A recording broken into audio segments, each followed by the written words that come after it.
শসা গাছগুলোর ভিতরে কি হয়েছে জানি না, শুধু এই যে দেখো পুরুষ ফুল বের হয়।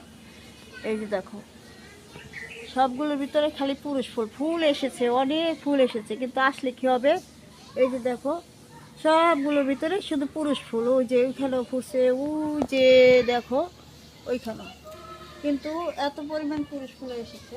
তো আমি তো এই বৃষ্টির জন্য কিছুদিন ধরে কিছুই করতে পারতেছি না। তো ওই দিন আবার এই যে বুস্টার টু দিছি, যেটা তোমাদের সবসময় আমি বলি, তোমাদের শাসন করি যে বুস্টার টুটা দিবা। তো আমি দিয়ে দিছি, এখন দেখা যাক কি অবস্থায় আসে, কোন পর্যায়ে। তো তোমরা এটা দেখতে পারবা আর কি নগদেই।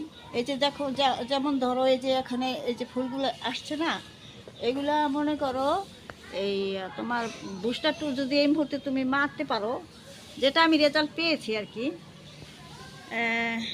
তো দেখবা যে স্ত্রী ফুল এখানে এসে যাবে। তো আমি সেটাই করতেছি, সেটাই চালাচ্ছি, দেখে দেখা যাক কি হয়। তারপর তোমাদের আবার আমি দেখাবো আমার শসা গাছটা যে কি করুন।